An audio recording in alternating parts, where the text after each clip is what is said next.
오늘은 한국 경제를 혁신으로 이끈 이건희 회장의 인생 철학과 그가 삼성을 세계적인 기업으로 성장시킨 과정을 다각도로 살펴보겠습니다. 마누라와 자식만 빼고 다 바꿔라. 1993년 독일 프랑크푸르트에서 열린 삼성 임원회의는 기업 혁신의 전환점이 되었습니다. 이건희 회장은 마누라와 자식만 빼고 다 바꿔라는 선언으로 기존의 방식을 과감히 버릴 것을 주문했습니다. 이는 경직된 조직 문화와 보수적인 경영 방식을 혁신하겠다는 강력한 의지의 표현이었습니다. 삼성은 이 발언 이후 품질 관리 시스템을 전면적으로 개혁하고 기술과 디자인 혁신을 병행하며 완전히 새로워졌습니다. 예를 들어 당시 삼성의 가전 제품은 품질 문제가 종종 제기되었으나 이를 해결하기 위해 전 직원이 품질 혁신에 나서며 글로벌 시장에서 인정받는 제품으로 거듭났습니다. 이러한 변화는 우리 삶에서도 익숙함에서 벗어나 새로운 도전을 받아들이는 용기의 중요성을 상기시켜줍니다. 정치는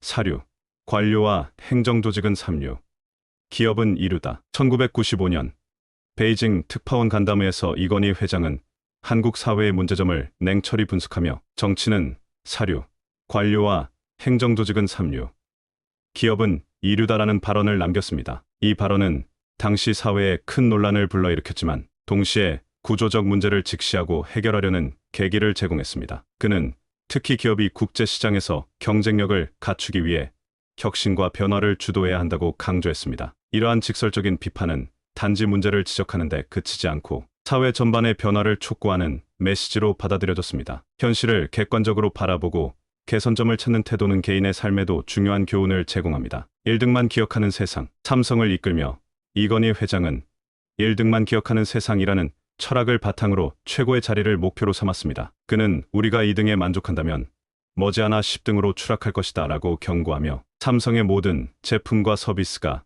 세계 최고 수준에 도달하도록 독려했습니다. 이 철학은 삼성의 반도체와 스마트폰 사업에서 구체화되었습니다. 갤럭시 시리즈는 혁신적인 기술과 세련된 디자인으로 글로벌 시장에서 큰 성공을 거두었으며 이는 삼성의 브랜드 이미지를 강화하는 데 크게 기여했습니다. 이러한 사례는 목표를 높게 설정하고 끊임없이 도전하는 자세가 얼마나 중요한지를 잘 보여줍니다. 위기를 기회로.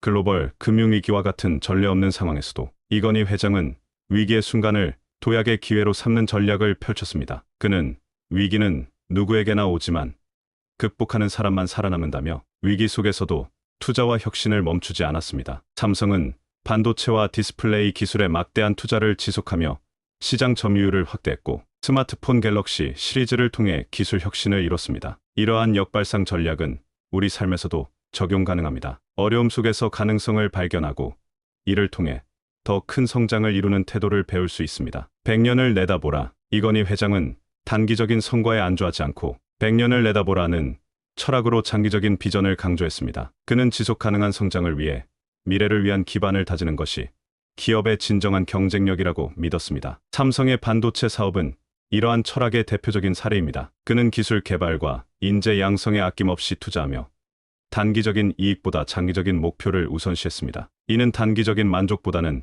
장기적인 목표를 설정하고 이를 위해 꾸준히 노력하는 자세가 더 큰 성과를 이끌어낸다는 점을 보여줍니다. 우리 삶에 주는 메시지. 이건희 회장의 철학은 기업 경영에만 국한되지 않습니다. 그의 메시지는 우리가 일상에서 마주하는 선택과 도전에도 적용될 수 있습니다. 익숙한 것에서 벗어나 새로운 시도를 해보세요. 우리의 삶은 더욱 풍요로워질 것입니다.